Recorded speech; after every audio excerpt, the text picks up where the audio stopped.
The Tomb of Bones and Sand. By David Hall. December 4, 2025. Chapter Breakdown. 1. Beneath the dunes. 2. Whispers in the sand. 3. The tomb below. 4. Remembering the Duat. 5. The door of bones. 6. The return to dust. 7. Tomb gods and tombstones. 8. The awakening of the tomb. 9. The awakening of the forgotten. 10. The end of the path. Summary: a team of archaeologists discover a long-lost tomb and decide to excavate it. Upon entering, the team makes an unusual discovery. Soon after, the team begins to disintegrate into madness and chaos. Eventually, the sand claims its latest victims, one by one. Chapter 1: Beneath the Dunes. The desert heat shimmered in waves across the endless sands of North Africa, a searing veil that distorted the horizon and cloaked the ancient world in mystery. The wind whispered over the dunes like a breath from forgotten gods, stirring the grains that had buried secrets for millennia. In this vast expanse of timeless sun and scorched earth, Dr. Marcus Adler stood, sweat trailing from his temples, eyes fixed on the entrance of what could be the greatest find of his career. The tomb's mouth yawned before him, unearthed only days prior during the latest dig. The stone slabs were engraved with symbols not matching any known dynasty, an anomaly that had already sent murmurs through the archaeological community back at the university. It wasn't just the age or the untouched nature of the site, it was the perfection of it. The stone hadn't weathered. The inscriptions hadn't faded. It was as if time itself had been halted within. "Marcus," came the voice of Sarah Green, his second in command. She stood at the base of the stone staircase, partially shaded by the expedition tent's canvas edge. "We should wait before going in. Let the others stabilize the entrance." Marcus didn't respond immediately. His gaze remained locked on the darkness within the tomb. He could feel it, something beneath the sands was calling to him, ancient and insistent. When he finally turned, his smile was calm but tinged with a quiet fever. "There's something special about this one, Sarah. I can feel it. We're not waiting." With a flashlight in hand and his leather satchel slung over one shoulder, Marcus stepped into the cool gloom of the tomb. The temperature dropped dramatically as he descended, the harsh desert heat giving way to a silent, still chill. Dust coated the stone steps, undisturbed for centuries. His footfalls echoed in the narrow corridor, swallowed by the darkness ahead. Torchlight flickered over pristine murals lining the walls, scenes of ritual, celestial alignments, and processions of robed figures offering veneration to a central noble, whose face had been meticulously scratched out in every depiction. Marcus found the omission curious, but not surprising. Iconoclasm was not uncommon in ancient Egyptian dynasties. Still, something about the deliberate defacing felt deeply personal, not political. He advanced deeper, Sarah and two other members of the dig team trailing reluctantly behind. The tomb opened into a large antechamber, domed and ornate, untouched by looters or time. The air smelled of stone and old incense. In the center of the chamber stood an altar, and behind it, a sarcophagus. But what caught Marcus's breath was the figure resting atop the sarcophagus lid. A figurine, about 2 feet tall, carved from what appeared to be dark stone, sat cross-legged, staring straight ahead with blank, ancient eyes. It was unmistakably a Ushabti, the funerary servant statues placed in tombs to serve the deceased in the afterlife. But this one was unlike any Marcus had seen. It bore weapons in its forearms, 2 sickles, a spear, and a flail, and its features were so finely sculpted it almost seemed alive. "Good God!" Marcus whispered, stepping forward. Sarah caught up beside him. It's not normal, Marcus. Ushabti aren't armed like that. And look at the detail, it's almost grotesque." Marcus reached out and gently touched the statue. It was ice cold, even in the tomb's chill. A shiver ran up his arm, but he ignored it. This isn't just a servant. This is something more." He crouched beside the sarcophagus, peering at the hieroglyphs inscribed on the stone base. The noble this tomb belongs to, he wasn't just a priest or a nobleman. He was something else. Maybe even a cult figure. Sarah frowned. There's no name, no cartouche. Every figure of him on the walls is defaced. That's not reverence, Marcus. That's condemnation. He stood slowly, eyes glazed slightly as he continued to stare at the Ushabti. Or fear. They camped outside the tomb that night, the wind howling like a chorus of whispers.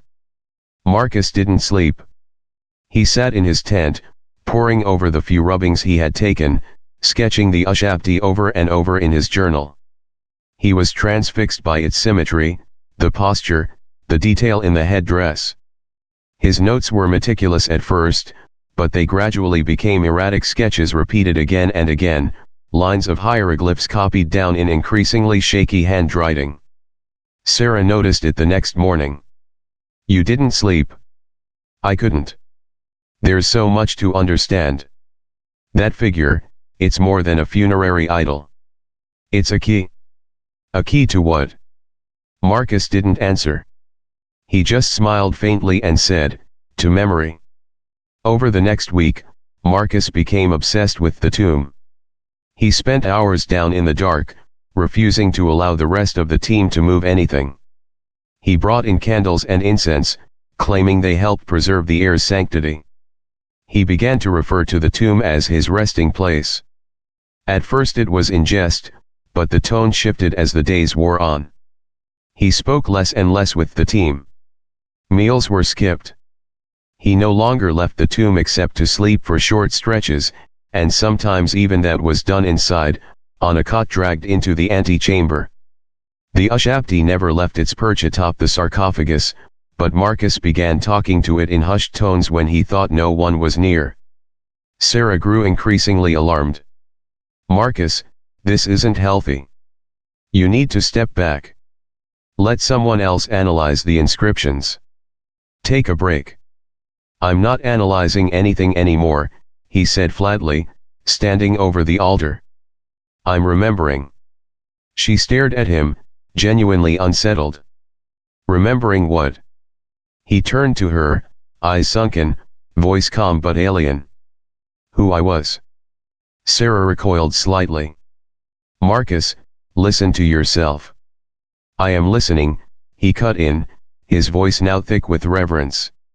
I remember the rites, the purification of the organs, the incantations to the duat, the weighing of the heart.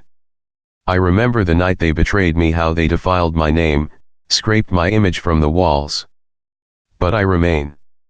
And he gestured toward the Ushabti, remembers me. Sarah backed away. I'm calling the university. We're suspending the dig. You'll do no such thing. That night, she awoke to the sound of rock grinding against rock. She emerged from her tent to find Marcus by the tomb entrance, rigging something with stones and rope. When confronted, he calmly explained that the tomb needed to be sealed from outside interference. For preservation, he said. And safety. You must understand, Sarah. The others, they would desecrate what they don't comprehend. You've lost your mind, she said, horrified. We're leaving tomorrow. Marcus just smiled. Then I'll remain. As I always have. Chapter 2, Whispers in the Sand. The helicopter blades tore through the hot desert air, scattering the sand in a furious vortex. Sarah shielded her eyes as the craft touched down near the expedition's camp, the pilot signaling for her to approach. She didn't hesitate. With her duffel bag already packed and slung over her shoulder, she climbed aboard, leaving the strange tomb and Marcus behind. As they lifted off, she cast one final glance toward the excavation site. Marcus was nowhere in sight.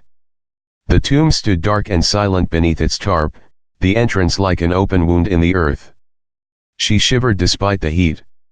It didn't feel like she was leaving a man behind. It felt like she was fleeing something ancient. Back in Cairo, Sarah filed her report with the university. Her recounting was clinical accurate, but restrained. She described Marcus's erratic behavior, the growing signs of psychological deterioration, and her concerns for his mental health. But she omitted the whispers she thought she heard at night in the desert wind, the shadows that seemed to twist unnaturally around the tomb, and the uncanny stillness inside the chamber. She also didn't mention the Ushabti.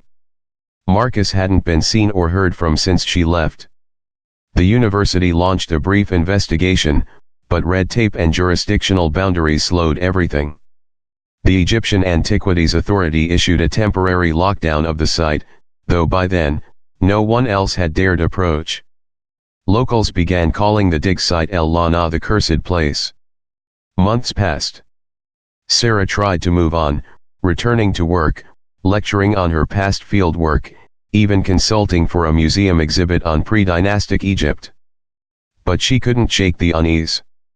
Her dreams became increasingly vivid, always of sand, always of stone corridors, and always of him. In those dreams, Marcus stood taller, more regal, adorned in golden finery. And always, behind him, the Ushabti loomed. Then the letters began. They arrived in thick parchment envelopes, sealed with wax bearing an unfamiliar symbol.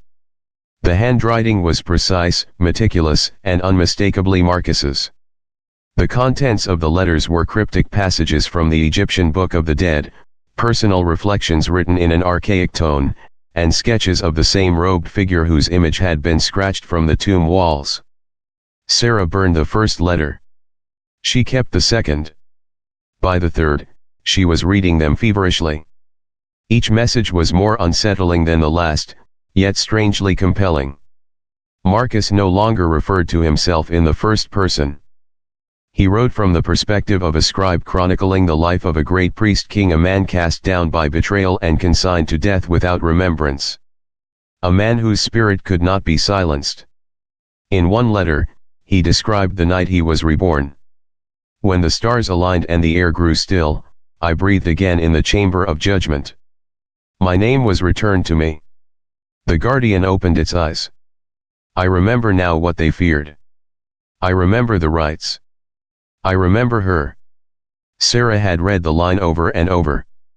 Her. Was he referring to her? Or someone, something else? She wasn't sure why, but the letter had made her weep. It was shortly after receiving that last message that she began to see the jackals. The first time was during a lecture at the university. Out the window, in the quad, a single jackal stood motionless in the midday sun, its eyes fixed on her. Security swept the grounds, found nothing. The next sighting came at night, outside her apartment in Cairo. A pair of glowing yellow eyes watched her from the alley below, then blinked and vanished. She stopped sleeping. Her appetite dwindled. She began to hear chanting, soft, distant, melodic. At first, it came only at night, but soon, it lingered in her waking hours. The language was ancient, but she understood fragments. Invocations. Hymns of resurrection. Praise for a forgotten name. One morning, she woke with sand in her bed. Her hands trembled as she pulled back the sheets to find symbols drawn in the grains on her mattress, hieroglyphs she recognized. One read, "The Return." It was then that she made her decision. She had to go back. She contacted a private security firm and chartered transport. The university refused to endorse her return, but she didn't care. She needed answers. She needed to know what Marcus had become, or what had become of Marcus. The journey back into the desert felt surreal.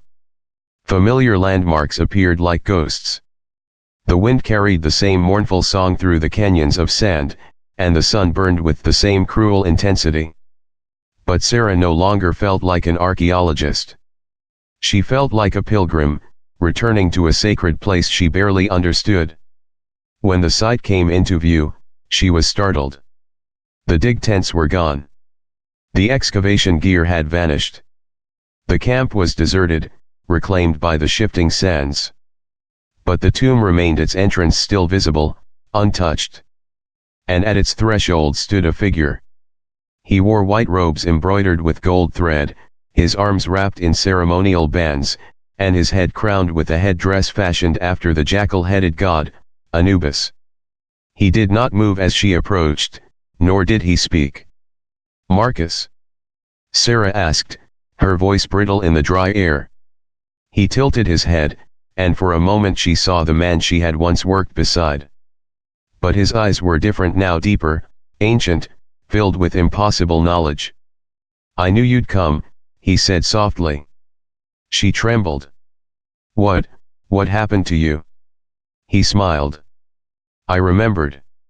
Without another word, he turned and descended the stairs into the tomb. Sarah followed. Chapter 3, The Tomb Below. The temperature dropped sharply the moment Sarah crossed the threshold. The harsh, burning winds of the Sahara vanished behind her like the slam of a door. Inside the tomb, the air was thick with dust and age, yet curiously untouched by decay. Her boots scraped softly on the stone floor as she descended behind Marcus, if he could still be called that. He moved like he belonged there. Like he'd always belonged. The torchlight in Sarah's hand cast flickering shadows on the hieroglyph-covered walls. She recognized some of the symbols, many of which had been worn away during their original excavation. But now, they appeared restored, vibrant and whole. Scenes of a noble's life, funerary rituals, gods and demons, yet there was something wrong about them. In the center of the painted murals, she saw a figure in white robes again and again. Not a pharaoh, not a priest, but something between both, a forgotten ruler. And always beside him, the Ushabti. It no longer resembled the palm-sized figurine she remembered from months ago. In the painted scenes, it was a towering thing, part man, part beast, with elongated limbs and a jackal's snout, adorned in ancient gold. Sometimes it knelt beside the noble, other times it stood above him, as though guiding him or watching him, perhaps even commanding him. The corridor narrowed into a long sloping descent. They passed through a sequence of gates, massive stone thresholds adorned with funerary prayers and warding spells. At the third threshold, Marcus paused and turned to her. His voice was calm, reverent. "Few ever cross the third gate." Sarah stopped beside him, clutching her torch. "Why?" "Because here," he said, placing a hand on the stone relief, "the heart is weighed." She studied his face in the dim light. "You're not joking, are you?" "No," he replied. "This is no longer metaphor. The rites are real now." He looked down the corridor beyond the gate, his voice softening. "I've already passed." Sarah didn't know how to respond. Her heart thudded in her chest as she followed him deeper. What had begun as an archaeological expedition now felt more like a descent into myth. And yet, part of her wanted to believe. Part of her had always wanted to believe that the ancients knew something we had forgotten, something buried not just in sand, but in memory.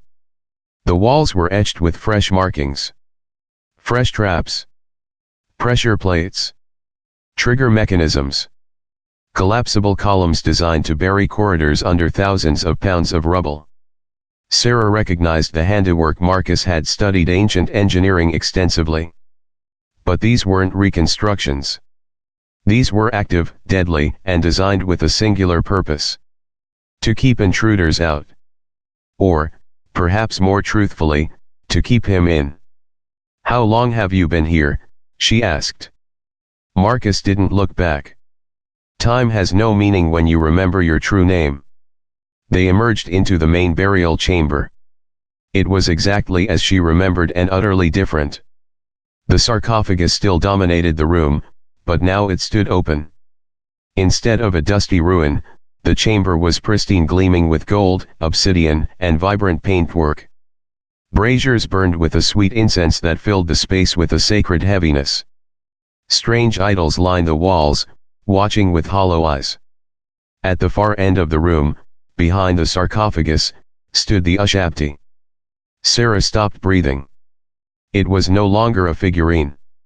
The creature was enormous, 7 feet tall at least, carved from stone and metal, its limbs coiled with tight wrappings of linen and gilded thread. Its jackal head gleamed beneath the flickering light, and its eyes were made of something blacker than onyx. They absorbed light. They drank it. She couldn't look away. "I don't understand," she whispered. Marcus stepped beside the statue and placed a hand on its chest. He was forgotten by the world. Struck from the records. Betrayed by those he served. But his guardian remembered. It waited for a new vessel. "And you think you're that vessel?" "No," he said, his tone so firm it chilled her. "I know I am." Sarah stepped back. "Marcus, you need help. This isn't rational, this isn't archaeology. This is obsession." He turned to face her, and for the first time, she saw fury flicker across his expression. "You still think this is a dig site, don't you? That this is just stone and dust and old stories?" He took a step toward her. "But I have remembered. I have heard the voice of the Duat. I have stood before the throne of Osiris." "And what did he say?" she challenged, her voice breaking. "That I never should have died." The chamber seemed to tremble. The torches flared as a gust of air rushed through the tomb, even though there was no wind. The Ushapti's head turned just slightly and Sarah screamed. Marcus didn't flinch. "You saw the signs," he said. "You were always sensitive to them. That's why you were chosen to return. You still have a place here, Sarah." She backed toward the entrance, shaking her head. "I'm not going to be part of this madness. You need to come with me. Let's get out of here. There are people who can." Marcus raised a hand. The Ushapti moved. Stone groaned as the thing stepped down from its dais. Sarah's torch guttered. The shadows grew long and unnatural, dancing across the floor as if alive. The jackal-headed construct walked with slow, deliberate steps, each footfall echoing like a drum beat in her chest. She stumbled and ran. She made it through the corridor past the third gate, the second feeling the pressure of the air behind her shifting, closing, judging. When she reached the surface, the desert wind hit her like a wave of fire. She collapsed beside the entrance, gasping. No pursuit came. The tomb lay silent again. But something had changed. And she knew deep down in her bones that the tomb would never let her go completely. Sarah didn't remember how long she lay in the sand. The sun had started its descent, painting the dunes in red and gold. Her breath came in shallow gasps as the image of the moving Ushapti replayed over and over in her mind. That thing had turned its head. Its eyes moved. And Marcus, no, the thing that had once been Marcus hadn't reacted like a man confronting a miracle. He had welcomed it. Something ancient had awakened beneath that tomb. Not just myth or metaphor, but an intelligence. A memory. And now it had Marcus. She forced herself to sit up. Her throat was parched, her hands shaking, but she was alive. Somehow, that felt like a mistake. Like she should have died down there. In her mind, she heard his words again, "You still have a place here." She wanted to scream at the sky. Back at the dig site, the camp was deserted. The tents had been flattened by sand and wind. Equipment lay half buried. Tracks had vanished, even the ones Sarah had left hours before. It was like the desert had wiped the place clean in her absence. All except for one thing. Her tent remained untouched. The flap waved gently in the wind, inviting. Cautiously, Sarah approached and pushed the fabric aside. The interior was dark, but cool. Her notebooks, maps, and translation notes were still where she'd left them. Except now, they had been annotated. Red ink covered the margins, handwriting that wasn't hers. She lifted a page, heart hammering. One of her translation attempts had been corrected, line by line, symbols aligned and footnotes added in flawless demotic script. Someone had gone through her work with the care of a scholar. But she hadn't told anyone about this passage. The correction read: He who lies beyond the gate waits not for time, but memory. When the vessel returns, the soul shall be rejoined and judgment passed. Her hands trembled. Was Marcus doing this? Was he watching her even now? And if not him, then what? She turned another page and found a sketch. A crude, rapid drawing done in charcoal. The Ushabti, towering and regal, surrounded by black wings or flames, it was unclear which. Beneath it was a word she couldn't translate, except, the red ink had offered a phonetic approximation. Khatemt. The name. The true name. It rang in her mind like a bell. She tore herself away from the tent and stumbled outside, clutching the page. She had to get out of here. She needed help, real help. The authorities, the university, anyone with sense. She couldn't explain what was happening, not yet, but if she stayed, she'd vanish like the others. Swallowed up by something ancient, something hungry. As she reached the old Range Rover parked near the supply crates, a sudden weight dropped onto her chest. She froze. Not fear. Something heavier. She turned and saw the dunes behind her shift. A figure stood at the ridge. Cloaked. Still. For a moment, she thought it was Marcus. The silhouette was tall, broad-shouldered, with something metallic at its side. But as the wind lifted the edge of the robe, she saw no face beneath the hood. Only darkness. The figure raised a hand. And across the sand, Sarah felt the air thicken. Her ears popped. The wind stopped. The sun dimmed. Reality paused. She tried to move, to scream, to run, but couldn't. The figure didn't advance. It didn't need to. It only waited, arm raised like a priest giving a benediction. And then, in her mind, not her ears, she heard a voice. The tomb opened not to free him, but to summon you. The pressure vanished. She fell backward against the rover, gasping. When she looked again, the figure was gone. The wind returned. The sun burned overhead. The desert buzzed with heat. She checked her watch, it hadn't moved. Not a second. That night, she didn't sleep. The pages from her notebook lay spread across the dashboard, lit by the overhead lamp inside the rover. Her hands moved quickly, driven by instinct. She translated the passage again, then another. Then another. There was a pattern. Not just a tomb. Not just a burial chamber. It was a prison. A god or something like it sealed beneath the sand, waiting not for resurrection, but release. It couldn't break the seals alone. It needed a memory. A soul that had been there before. Someone whose spirit had once walked those corridors, stood at the third gate, passed the test of the heart.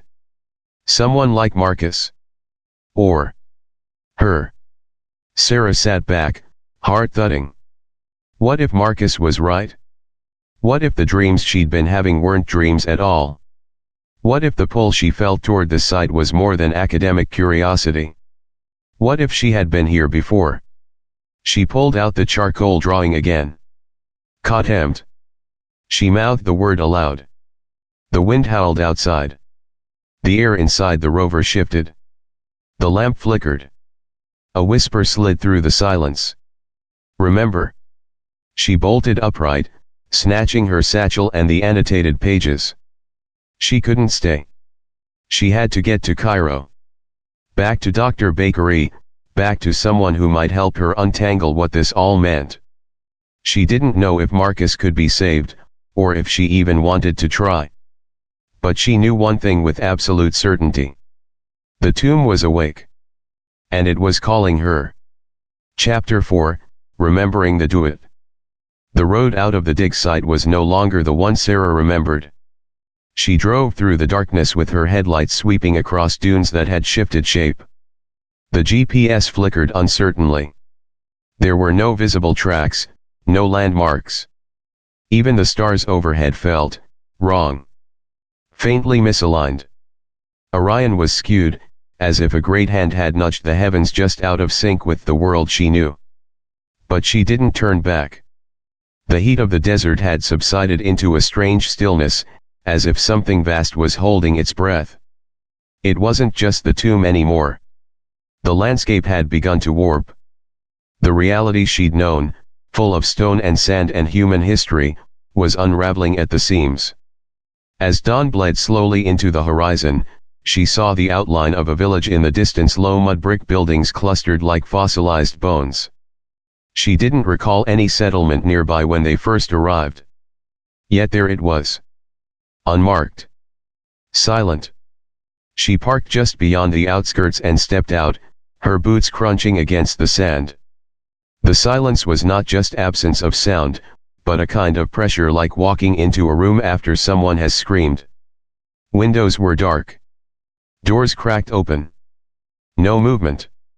Still, something drew her forward. She passed an old well and a ruined archway etched with glyphs so worn they had nearly faded. Something about them was familiar until she stopped, recognizing a fragment from one of her own translations. The soul's journey begins where memory dies. There was something buried here. Not treasure. Not relics. Pieces of her. She felt that with certainty. Inside what must once have been a temple, the roof was caved in and dust layered everything like ash. But the dais at the center of the room remained intact. A single unlit oil brazier sat upon it, untouched by time. As she approached, the brazier flared to life on its own, casting flickering shadows that danced across the crumbling stone. Her eyes adjusted, and for the first time in her life, Sarah felt the veil between past and present fall away entirely.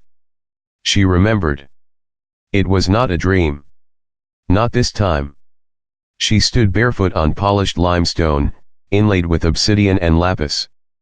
A great hall rose around her, its pillars etched with hieroglyphs that pulsed faintly with golden light. Incense wafted on the air, frankincense and myrrh and something older. She was robed in white linen. Her hands bore golden rings.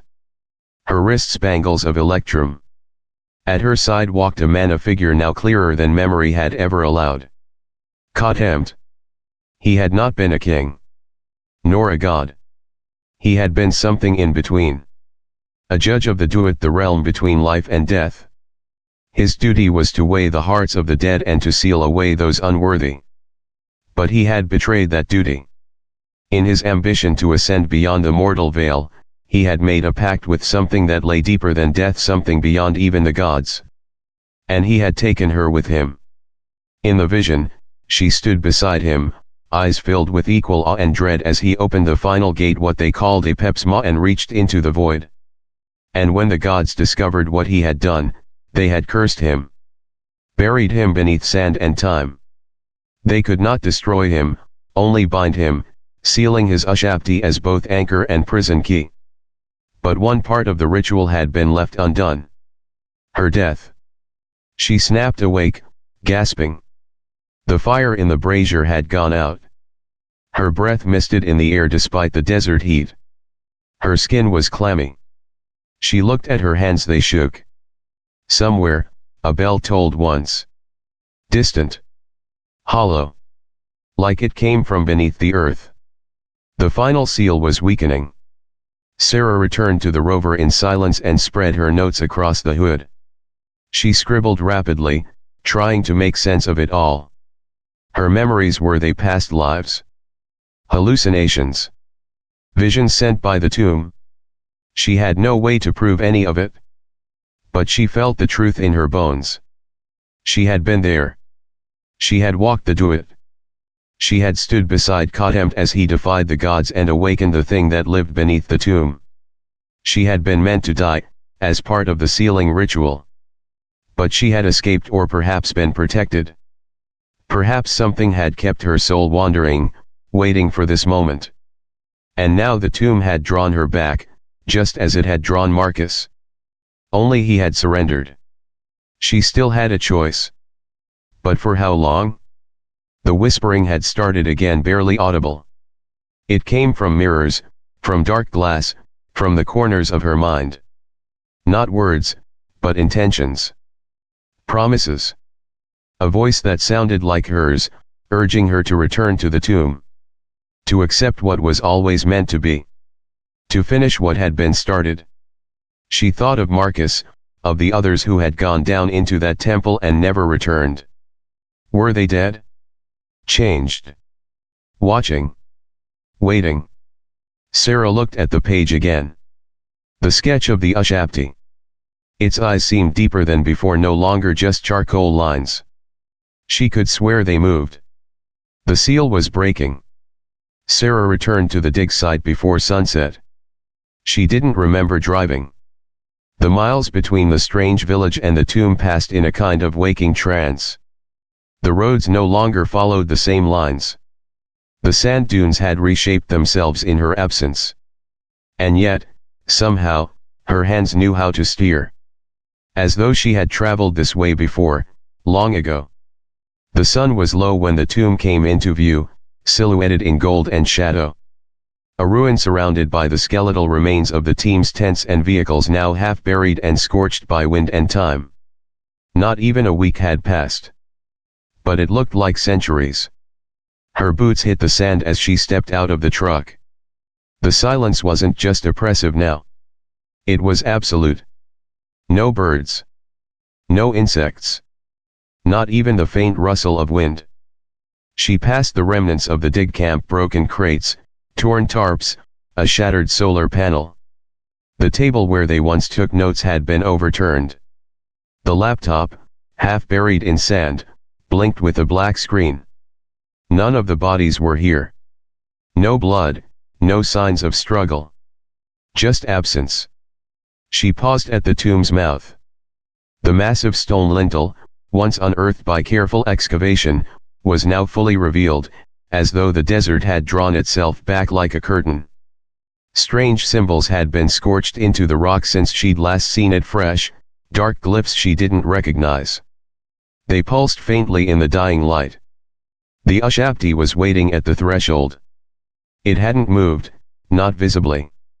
Yet it was no longer inside the tomb, sitting on the sarcophagus as Marcus had found it. Now it stood just inside the entrance, upright, placed with reverence, as if to greet her. Its obsidian eyes met hers. And Sarah's breath caught in her chest. She remembered everything. They had made the pact together. Khotmt and his priestess Sifatana, the keeper of the veil. That had been her name. Her true name. The one even the gods had tried to erase. She had been the only one who understood the maps of the Duat well enough to guide him to the final gate. She had walked the Black River. She had stood beneath the 7 stars of Sekhmet's crown. And she had helped him build the Ushabti. Not just a guardian.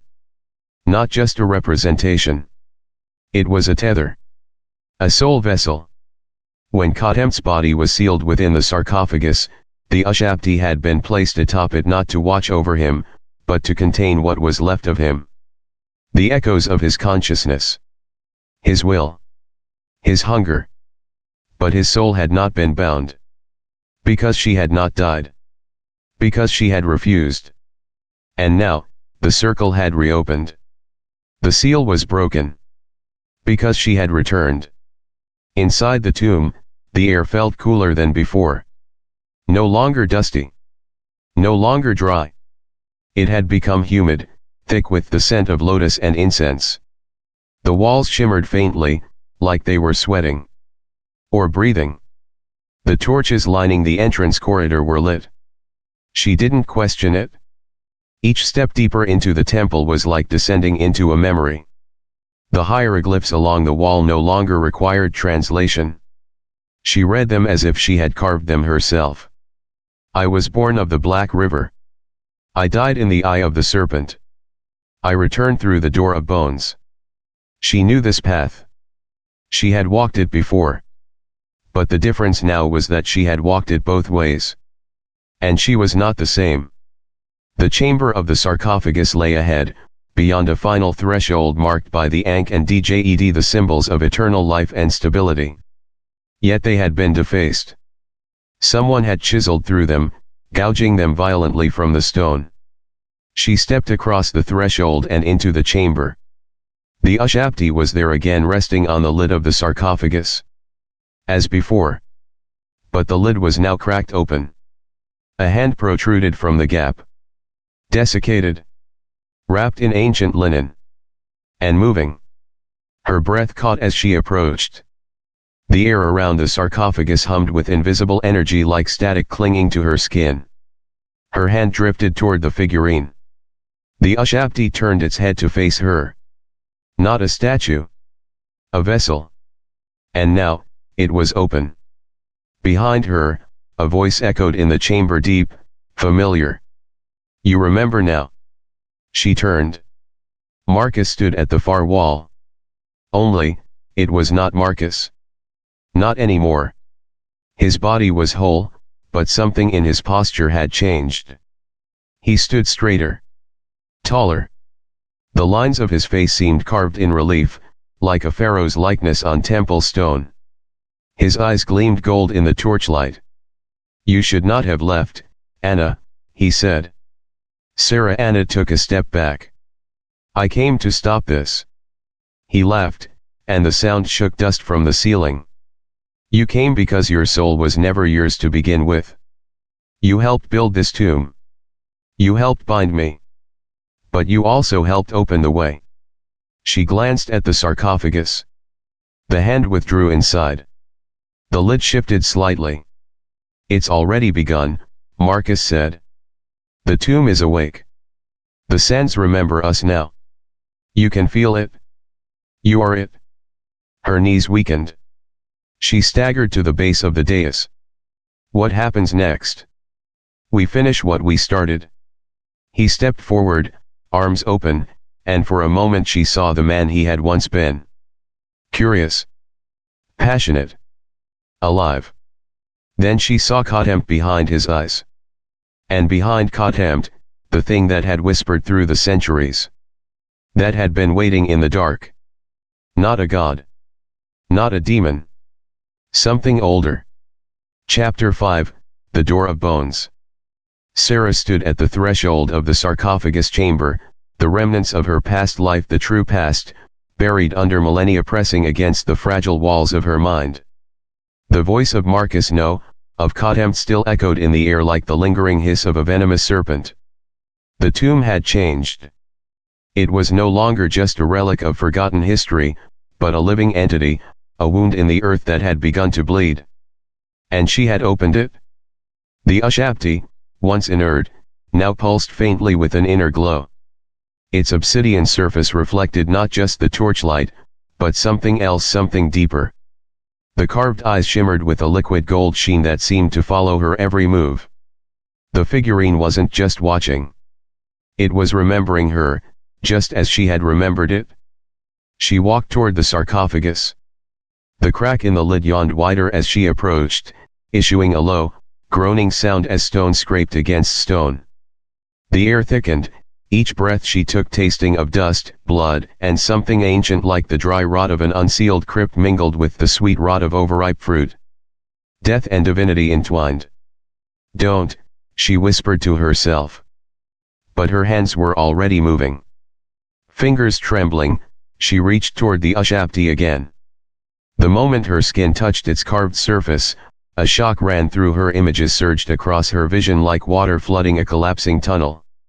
A hall of pillars, all carved from obsidian, each wrapped in silver chains. A throne made of broken bones and sunstone. A god with no face, wrapped in bandages that writhed like snakes. And her Anna kneeling at its feet, offering her soul in silence. She tore her hand away, stumbling back into the wall. Her breath came ragged and fast. Marcus watched her without blinking. You see it now. You remember the truth. She shook her head violently. That's not who I am. You were Sifatana, he said. You still are. And you're the key. You always were. The lid of the sarcophagus began to slide fully open with an agonizing scrape. The sound echoed like the scream of a dying beast, reverberating through the stone. As it shifted, a gust of cold air poured out of the chamber within, darker than the tomb, blacker than shadow. Inside, nestled in ancient linen and decayed regalia, lay the body of Khatemt. Or what remained of it? The wrappings were coming undone, sloughing away like ash in the wind. Beneath them, the form within began to pulse and ripple, as though it were liquid contained within a membrane of flesh. Something was moving inside. Sarah backed away, heart pounding, until her shoulder hit the wall. "You sealed me once, Anna," Marcus said, stepping closer. "You knew it was a mistake even then. You wept as you walked away." "I remember." "No," she whispered. "Yes. And now, it's time to unmake the error." The tomb began to hum with low-frequency stone vibrating underfoot, dust raining from the ceiling. The hieroglyphs on the walls lit with red fire, one after another, like nerve endings coming to life. The chamber was no longer part of the mortal world. The Duat was here now. The Duat was waking. A sound came from the corridor behind them. It was faint at first, a whisper, a rustling. Then louder. Footsteps. Sarah turned toward the entrance. A figure stumbled into the room, covered in dust and sweat, flashlight flickering weakly. It was Hassan. He froze as he saw the sarcophagus, the glowing Ushabti, and Marcus standing in front of it like a high priest of some forgotten rite. "Sarah." Hassan's voice cracked. "What the hell is going on?" She opened her mouth to speak but couldn't find the words. Her mind raced. How had he survived? Where had he been? What had brought him back now? Marcus didn't move. He watched Hassan with a kind of impersonal curiosity. Then spoke. "Another one returns. The desert remembers you too, I see." Hassan's brow furrowed. "What the fuck does that mean?" Sarah reached for him. "Don't come any closer, something's happening." "Marcus isn't." "He's not." "I can see he's not," Hassan said, eyes flicking between her and the sarcophagus. "We need to go. Now." "It's too late," Marcus said. "The door is open. The bones remember." Sarah looked back at the lid. It was completely ajar now. Inside, there was no body. Only a hole. A darkness that seemed to suck the air around it, warping the light, distorting the space. She understood then. Khatemt wasn't just a man, or even a god. He was a place. A gate. A nexus in the veil between life and the endless sand seas of the afterlife. The door of bones. Sarah turned to Hassan. "We can't run. There's nowhere to go. If that thing isn't stopped." "What do we do?" he asked. She looked at the Ushabti again. "The vessel. The key. I need to go through." Hassan's eyes widened. "You're not serious. It's the only way to shut it? I opened it once, millennia ago. I never should've. I have to seal it from the other side." Marcus stepped forward. "And you'll fail again. Just like you did before." She stepped between him and the sarcophagus, drawing herself up tall. "No. Not this time." The darkness inside the sarcophagus didn't behave like a shadow or void. It breathed.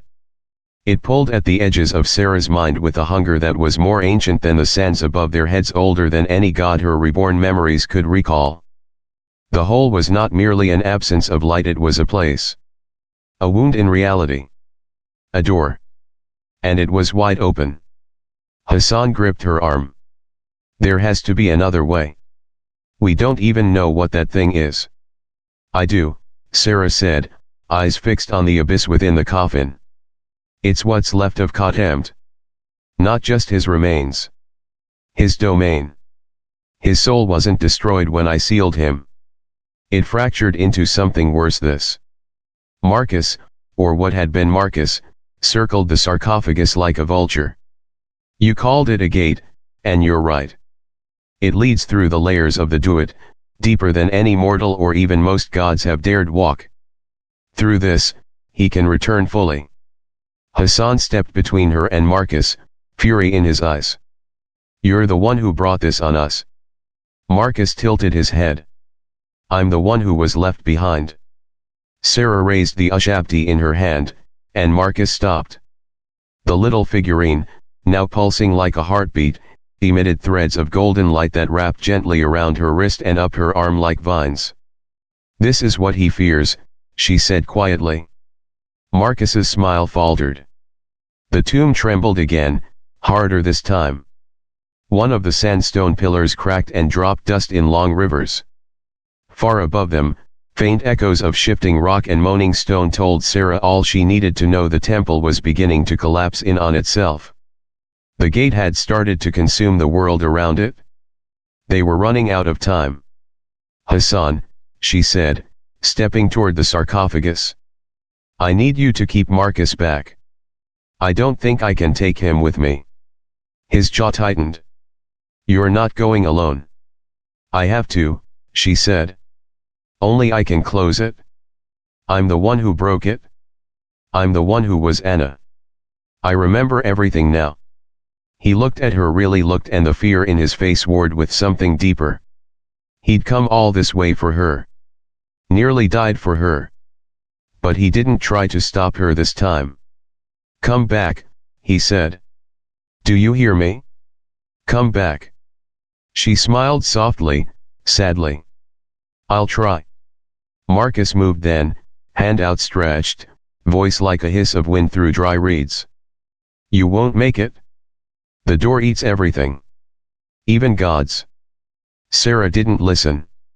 She stepped up onto the edge of the sarcophagus, raised the Ushabti over her heart, and plunged herself forward into the dark. The fall was endless. The moment she crossed the threshold, gravity ceased to exist. Time distorted. Sound unraveled. She wasn't falling so much as drifting through memories not her own, across a sky of fractured pyramids and dead suns, through whispers in dead languages. The duet. But this wasn't the version she remembered. It was deeper. Twisted. A place of broken judgment and corrupted rites. An inverted river of blood flowed through the sky, and shadowy figures, souls stripped of names, floated in clusters, chained to each other by golden wire that hummed with sorrow. In the distance, a throne of bones rose from a dune of screaming faces. And on it, he waited. Contempt. Not Marcus. Not the fragment. But the full shape of the god she had once loved and betrayed. He stood tall now, no longer wrapped in bandages. His form was a shifting mass of obsidian, gold, and starlight, his eyes like twin eclipses. When he spoke, it was not with a voice, but with the rumble of tectonic plates and thunder over desert plains. "You came back." Sarah hovered before him, the Ushabti still glowing in her hand. "To end this." He raised one hand, and with it, the duet shuddered. "You sealed me out of fear. You robbed me of becoming. I would have ruled beside you. You would have consumed everything. The gods were broken. The world was breaking. I offered order. You betrayed me." Sarah lifted the figurine. "Then you remember what this is." Contempt paused. His form shifted, rippled with tension. "The heart vessel." She nodded. "And I'm not afraid of using it." "You should be." He lunged. The duet shrieked as winds whipped into cyclones of fire and sand. Sarah threw her hands up, summoning a wall of golden light that rippled from the Ushabti like a shield. The force of his strike shattered pyramids in the distance, cracked the earth beneath their feet, and sent shock waves through the air. But she stood firm. Light poured from her like a storm. Not just from the relic but from within. She was no longer Sarah, the archaeologist. No longer the woman broken by her past. She was Anna. And she had come to end this. She drove the Ushabti into the ground. A blinding column of golden fire erupted from it, spiraling up into the dark skies of the duet like a spear of judgment. Contempt screamed not in rage, but in loss. His form buckled, cracked, and splintered into 1,000 shards of memory. You loved me, he cried, as the wind took him. She lowered her head. I still do. That's why I'm setting us both free. And then the duet shattered. A soundless implosion. A pulse of light. Sarah opened her eyes. She was lying on the floor of the sarcophagus chamber. Hassan stood over her, face pale and dusty, hands shaking. The sarcophagus was empty. The door was closed. The Ushabti, now dull and lifeless, rested in her hand. She let it go. It crumbled into sand. Chapter 6, The Return to Dust. The desert wind moaned low and long across the mouth of the collapsed temple, carrying grains of sand like whispers across time. The sun was rising, amber light spilling across the shattered earth, illuminating the broken columns and crumbling facade that once guarded the ancient door of bones. Sarah sat on a smooth slab of stone, her fingers trembling as she wiped sweat and blood from her brow. Her lungs burned with dust, her muscles screamed from the exertion, and her soul, if such a thing could ache, felt like it had been flayed and put back together wrong. But she was alive. And the gate was shut. Hassan crouched beside her, gently pressing a cracked water flask to her lips. Drink. You'll pass out again. She obeyed, the water cool and bitter, tasting faintly of leather and metal. Her throat burned as she swallowed. How long? She rasped. Half a day. Maybe more. He ran a hand through his dusty hair, his eyes never leaving hers. I thought I lost you. Again. Sarah closed her eyes, leaning her head against his shoulder. You almost did. For a while, they said nothing. The weight of what had happened, what she had done, settled like a second skin across her bones. The world felt quieter, like it was holding its breath. The ruins behind them still pulsed faintly with residual power. Marcus, or what had once been Marcus, was gone. Consumed or erased, she didn't know. The duat had sealed behind her like a wound scabbing shut, and the Ushabti had dissolved into nothing, its purpose fulfilled. She wondered if the soul fragments buried in its core had finally been released, or merely snuffed out. You saw him? Hassan asked quietly. She nodded. The real him. Not Marcus. Not a shade or echo. Him. What did he say? He said I betrayed him. Hassan flinched at the cold edge in her voice. Did you? She looked out toward the horizon. No, I saved him. Even if he'll never know it. By midday, the heat returned in full force. The desert was a shimmering wasteland once more, no evidence of gods or tombs or ancient gates visible to the untrained eye.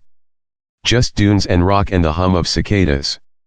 They walked in silence, their boots crunching through brittle sand, their bodies leaning into the incline of the landscape as they made their way toward the distant speck of civilization. I've been thinking, Hassan said finally. That's dangerous. He smirked.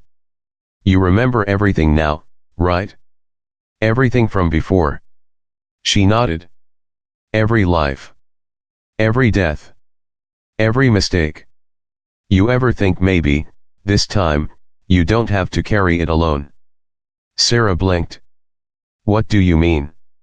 I mean you don't have to go back to being a myth. Or a ghost. You can be Sarah. You can live. Be here. With people. He glanced at her, cautious. With me. Her heart tensed. Not because she didn't want what he was offering, but because she did. More than she had expected. But gods didn't get happy endings. They got monuments. They got curses.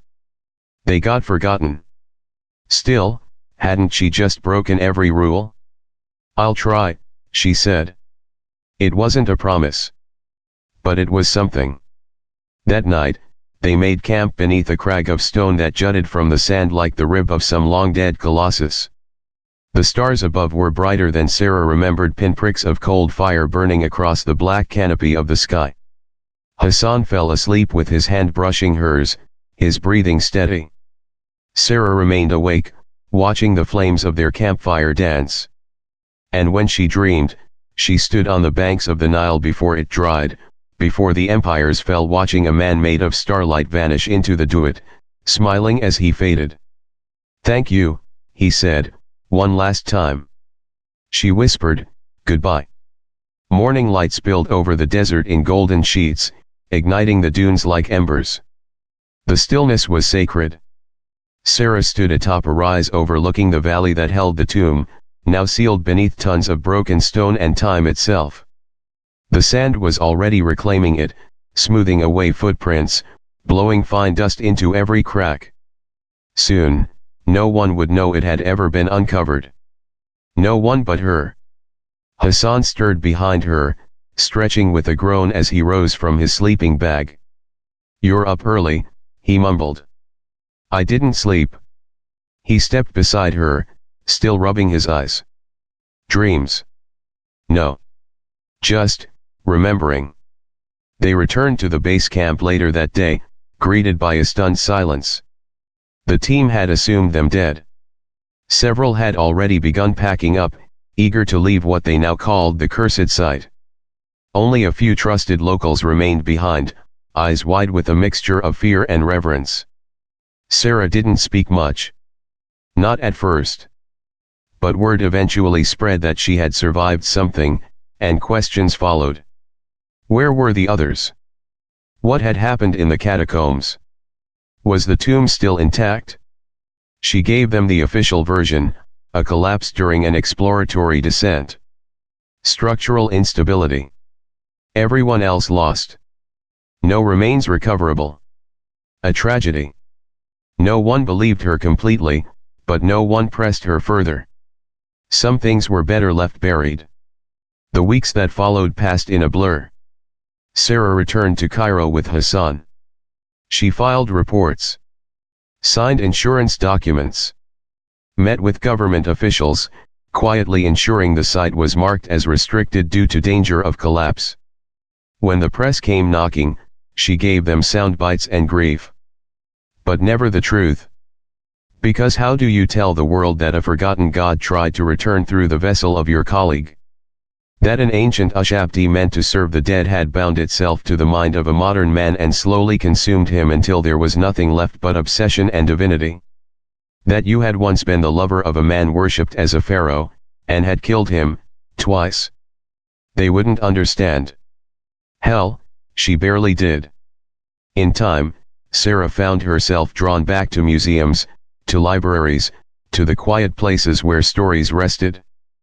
But something inside her had shifted. She no longer felt like a passenger in her own life. The dreams still came, yes, but they no longer haunted her. They taught her. She began to translate fragments of old texts in ways others couldn't. She would glance at symbols and feel truths rise in her chest like songs she once knew. She became something of a legend herself, subtly, quietly. Colleagues spoke of her like a living relic. She didn't mind. Let them whisper. She had work to do. Hassan stayed with her. Not like a shadow, but like a tether.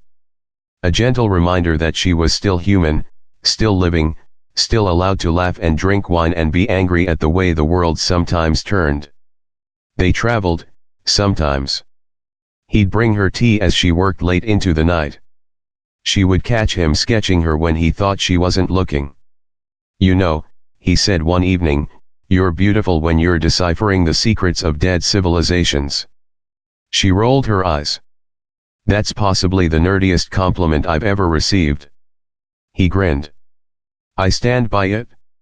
One rainy afternoon in London, as they walked through the British Museum's Egyptian wing, Sarah stopped in front of a glass case housing a collection of Ushabti figurines. Clay, stone, faience. Their painted faces worn, but still solemn. Still waiting. She stared at them for a long time. Hassan stood beside her, watching her expression. "What is it?" he asked softly. "I wonder if any of them remember," she said. He frowned. "Remember what?" "Who they were supposed to serve. Who buried them. Who gave them their names." A pause. Then she whispered, almost to herself, or who buried with them. When they stepped out into the rain, she lifted her face to the sky and closed her eyes. The water ran in rivulets down her cheeks, soaking her lashes, her hair. A baptism. Hassan wrapped his arm around her shoulder and pulled her close. "You okay?" he asked. She nodded slowly. For the first time in a very, very long time. She exhaled. Yes. Chapter 7, Tomb Gods and Tombstones. The phone call came late, as they often did. Sarah had just finished putting the last of her notes away, the day's work complete, when her phone buzzed on the table. The name that flashed on the screen was one she hadn't expected to see again. It was Dr. Harrow, a colleague from the dig site, a paleontologist with a penchant for politics and a strange obsession with ancient artifacts. "Sarah," he said, his voice strained, "I need to talk to you. It's urgent. It's about the tomb." A chill ran down Sarah's spine. She had long buried that chapter of her life, and yet it seemed fate refused to let her walk away from the secrets of the desert. "What's happened?" she asked, leaning forward, tension building in her chest. "They found something," Dr. Harrow continued. "Not far from where we were. Something we missed. You have to come see it." It didn't take long to pack. Hassan could tell from the tightness in her shoulders that something was amiss. "What is it?" he asked, concern written across his face. "I don't know," she said, trying to calm the flicker of unease in her stomach. "But if it's connected to that tomb..." She trailed off, not needing to finish the thought. "You're not going alone," Hassan insisted. "I don't have time for this, Hassan," she said sharply, picking up her bag and slinging it over her shoulder. "If Dr. Harrow is right..." "I'm coming with you," he interrupted. His voice was firm. "No arguments." She looked at him for a long moment, her hand pausing over the door. She could feel it, the same feeling that had gripped her before. The sense that something unfinished was pulling her back. That she wasn't yet free. "All right," she sighed, pulling the door open. "Let's go." The flight was long and uneventful. Hassan didn't speak much, knowing well that his presence was more to ground Sarah than to offer any comforting words. She had always been a woman of action, cool, collected, never prone to flights of fancy. But this was different. As the plane began its descent into Cairo, she felt the weight of the desert pressing on her again.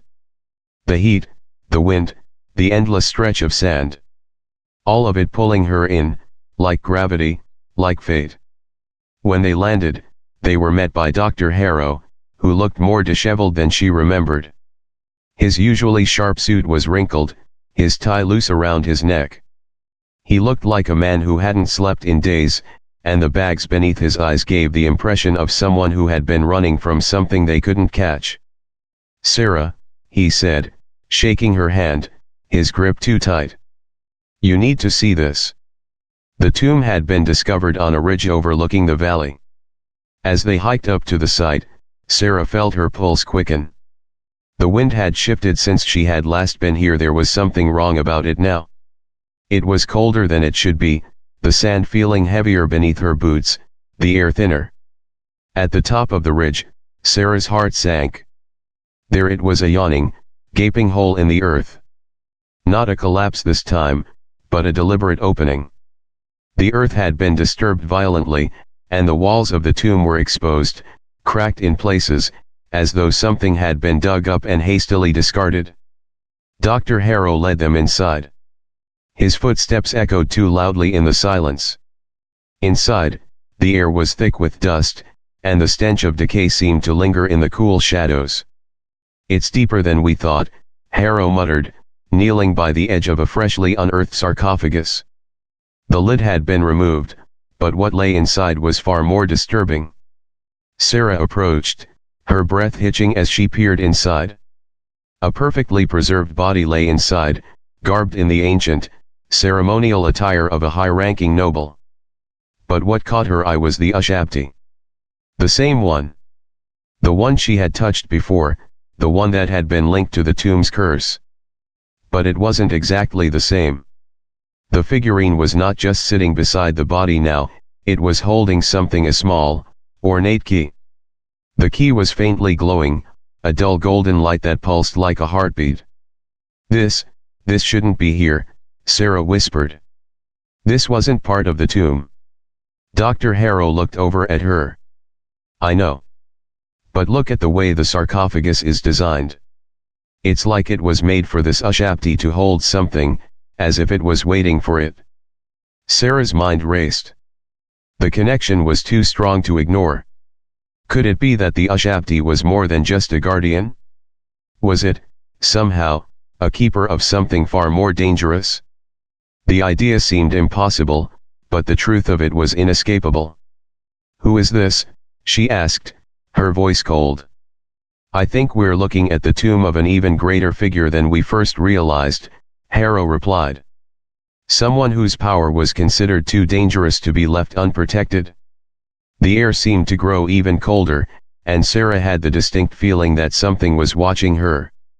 She turned abruptly, as though someone had whispered her name. But no one was there.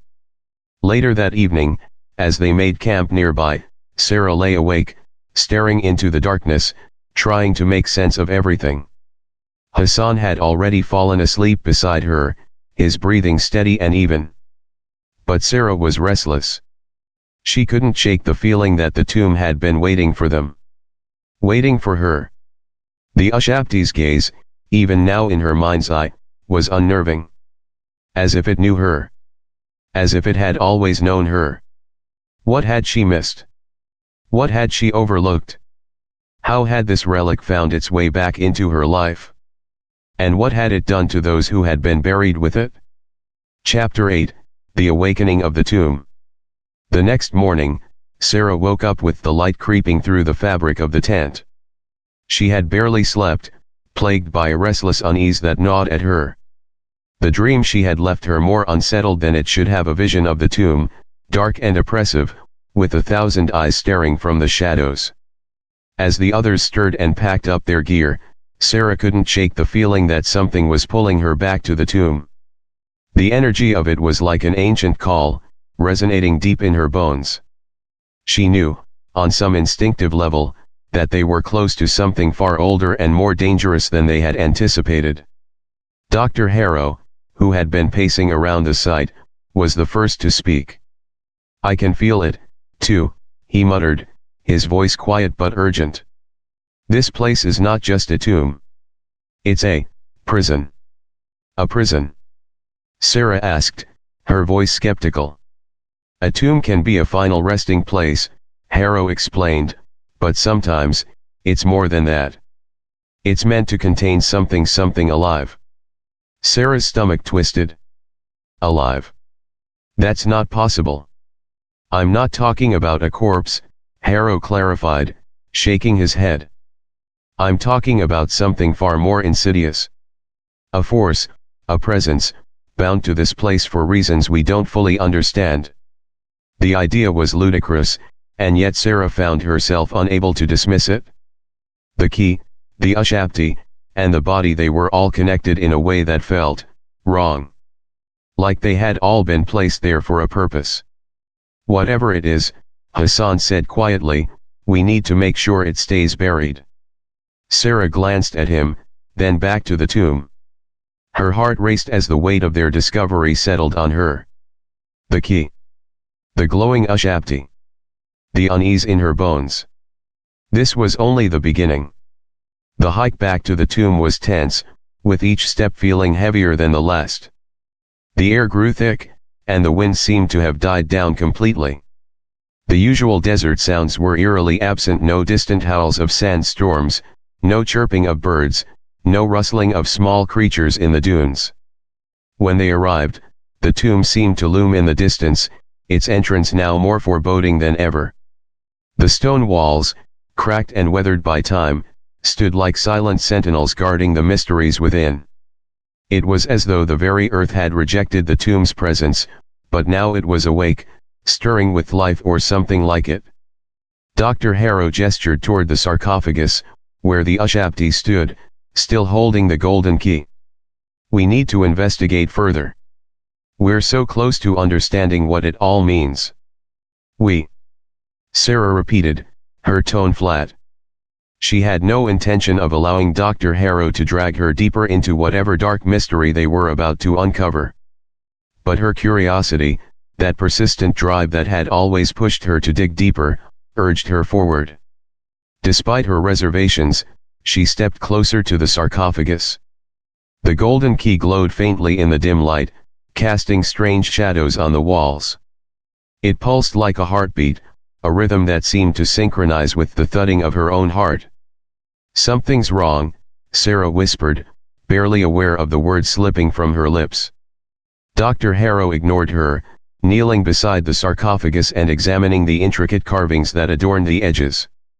The symbols were unfamiliar, but there was a feeling of familiarity that tugged at Sarah's mind. Like she had seen them before in the most unlikely places.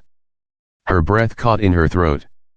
The old texts, the ones she had studied during her early days in the field, the ones she had dismissed as myth and superstition. They spoke of a curse, of a long-forgotten god imprisoned in the desert sands. It had been labeled as mere folklore until now. Harrow's voice broke through her thoughts. This is it. We've found the key. This Ushabti, it's alive, or at least it was. This was a tomb for something far more powerful than we imagined. Sarah took a step back, her mind reeling. She knew now that they had uncovered something they weren't meant to find. The prison Dr. Harrow spoke of wasn't just a burial site, it was the last vestige of an ancient power, sealed away for a reason. And that reason wasn't just to keep it hidden from the world, it was to prevent it from ever escaping.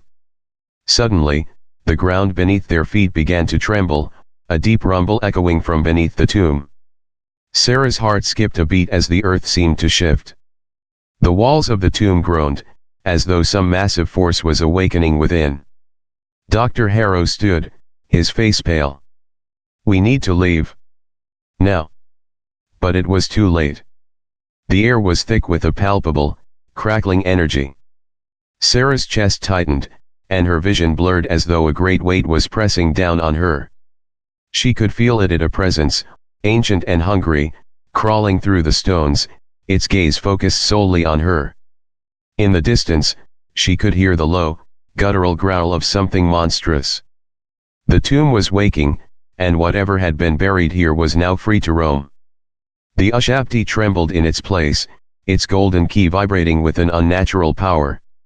With a sickening screech, the lid of the sarcophagus began to crack open. Slowly, agonizingly, it moved, revealing someone inside.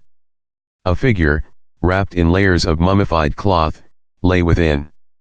Sarah stumbled backward, her heart pounding as the figure slowly rose to its feet. Chapter 9, The Awakening of the Forgotten.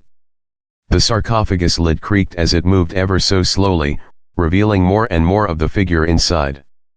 The tomb seemed to hold its breath, the eerie silence broken only by the growing hum of the supernatural energy that pulsed from the very stones beneath them. Sarah felt a chill run down her spine as the air thickened, pressing in on her from all sides.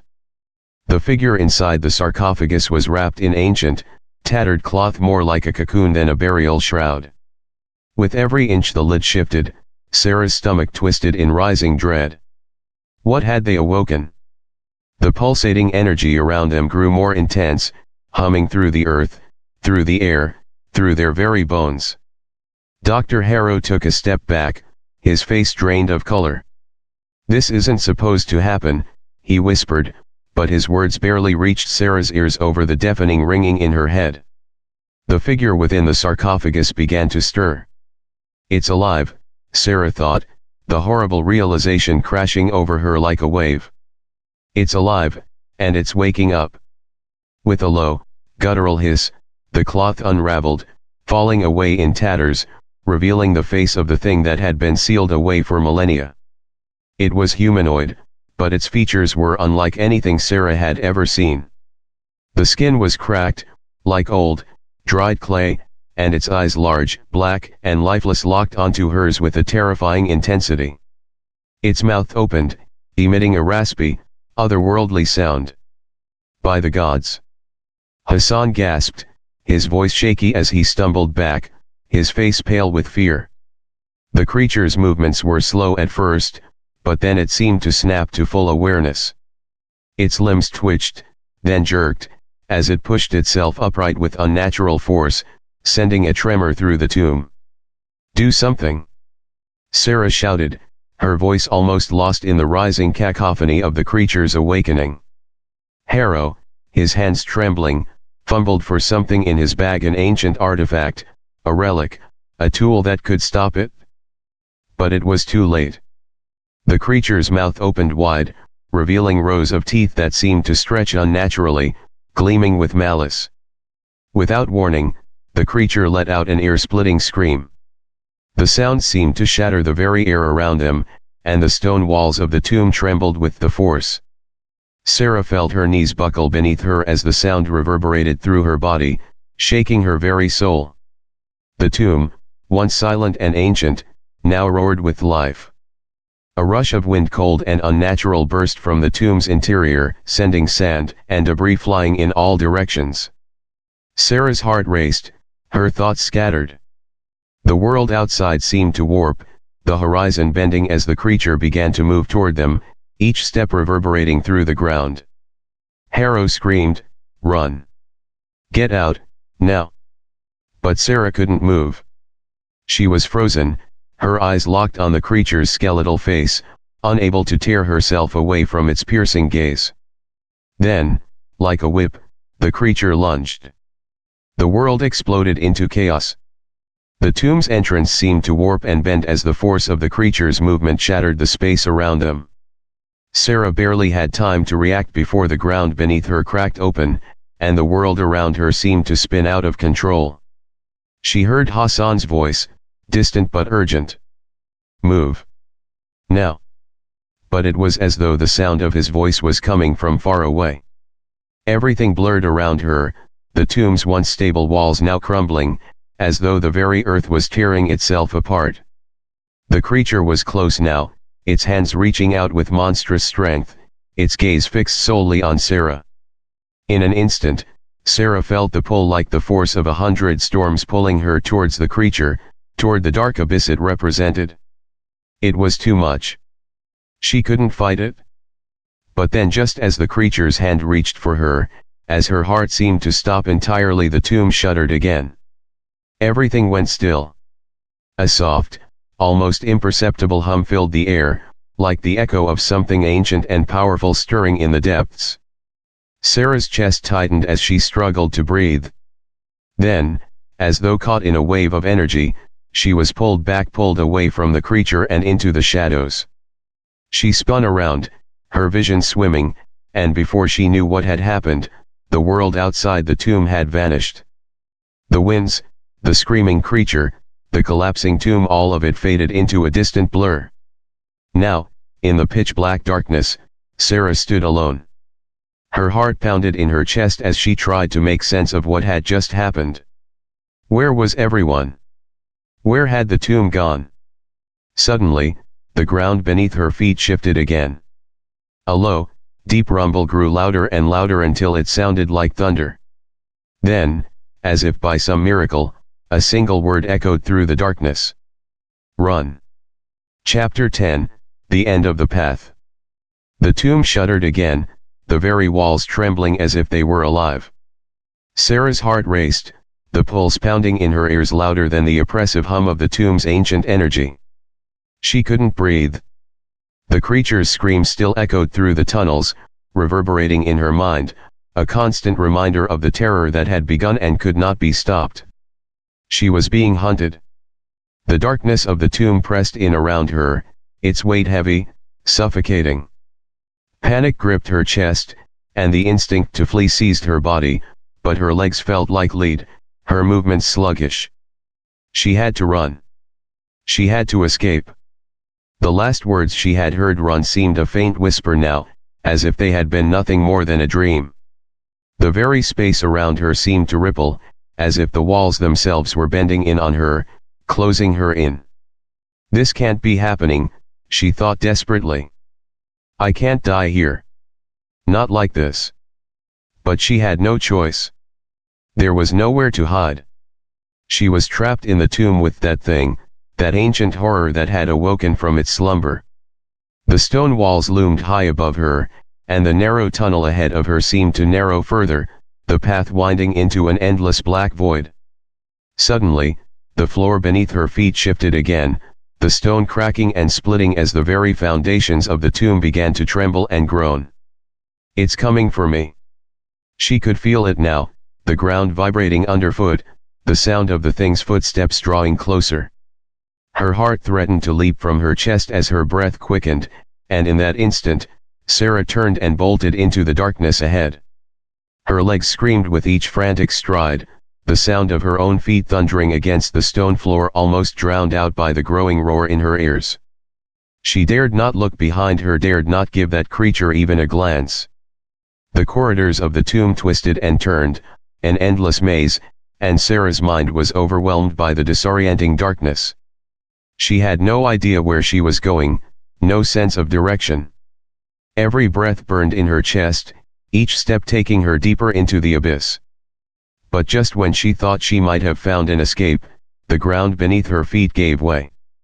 With a sharp cry, Sarah stumbled forward, her arms flailing in the dark as she tried to catch her balance.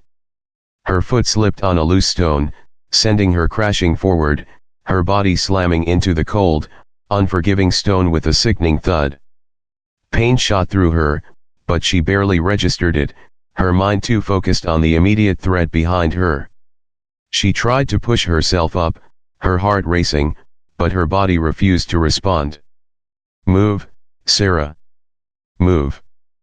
But her limbs were frozen, as though the tomb itself had caught her in its clutches, refusing to release her. In that moment, she knew. It was too late. There was no escape. Sarah lay on the cold stone, breath coming in shallow, ragged gasps. The pain in her legs, her arms, and her ribs was overwhelming, but it was nothing compared to the fear that coursed through her veins. Her vision blurred as her head throbbed with each pulse of blood. Every nerve in her body screamed for movement, for escape, but it was too late. The rumbling from deep within the tomb grew louder, closer. The ground vibrated beneath her once more, the sound like the gnashing of teeth. That terrible, malevolent presence was drawing near, an ancient evil roused from its long slumber. I can't move. The thought came slowly, creeping into her mind as if the tomb itself were pressing down on her thoughts, smothering her will to fight. Her body felt like it belonged to someone else, her muscles unwilling to respond to the commands of her frantic mind. She tried to lift her arms, but they felt like stone, too heavy to budge. Her eyes darted about the narrow, dark passageway around her, but all she could see were shadows shifting, coiling in the corners of her vision, flickering like flames in the wind. Her breathing was ragged, unsteady, the air thick and oppressive, filling her lungs with a feeling of suffocation. Why did I stay? The thought echoed in her head, and for a fleeting moment, she cursed herself for not listening to her instincts, for not leaving the tomb as soon as she had felt the pull of its dark presence. It had been her pride, her obsession with the discovery. But now, in this moment, none of it mattered. There was no escaping this nightmare. Her thoughts, jumbled and frantic, began to swirl around her. She could feel the tomb closing in, the walls pressing down like the jaws of a great beast. The shadows gathered closer, and though she couldn't see it, she could feel the weight of its eyes on her, the thing, the creature that had lived for millennia, its very existence entwined with the tomb's curse. A low growl reverberated through the walls. The noise rattled her bones, vibrating through her body as if it were coming from the very core of the earth. Sarah could barely lift her head, but she saw something moving in the distance, in the pitch-black hallway beyond. It was massive, its form barely distinguishable from the shadows, but the air around it seemed to ripple with heat and malice. The thing was close now, closer than she had ever imagined it could be. Sarah's heartbeat quickened, and though her body was weak, something deep inside her, something primal, kicked into action. The instinct to survive, however faint, flared briefly. She tried to push herself up again, her fingers digging into the cold stone, but her strength was failing her. She crawled, inching forward, trying to escape the encroaching terror. Every movement felt like an eternity, and she knew she was losing ground. The creature's presence was unbearable now, a suffocating force that seemed to curl around her, pulling her into its grasp. And then, in a cruel, mocking moment, she heard it, a loud crack, followed by a deep rumble as the tunnel above her groaned in protest. The ceiling above her buckled, stone and dust falling with terrifying speed. Sarah gasped in horror as the ceiling began to collapse, a great and merciless weight descending toward her. She tried to scramble away, her fingers slipping on the slick stone, but the path was blocked. She was cornered. The sound of stone grinding against stone drowned out everything else, but Sarah's mind was already clouded with the thought of her doom. She was trapped, her legs crushed beneath the rubble, her back pinned to the cold floor. And then, in the same instant, she heard it, the unmistakable, chilling click of something heavy behind her. It was almost like the sound of claws, clicking together in the dark. Her breath caught in her throat as the thing moved in closer, its presence heavy, oppressive. It had found her. In her final moments, as the tomb consumed her whole, Sarah's eyes went wide with realization. The ancient creature, the thing that had haunted them all, had been bound to the tomb just as she had been. She had become part of its dark story. The tomb had claimed them all, one by one, and now it would claim her, just as it had claimed the archaeologist and his team. But there was no escape. The darkness that had once felt so cold now felt like a suffocating embrace, a quiet, final end. And as the earth sealed over her, silencing her screams and the echoes of those who had gone before, the tomb once again fell silent. The curse had come full circle. The end.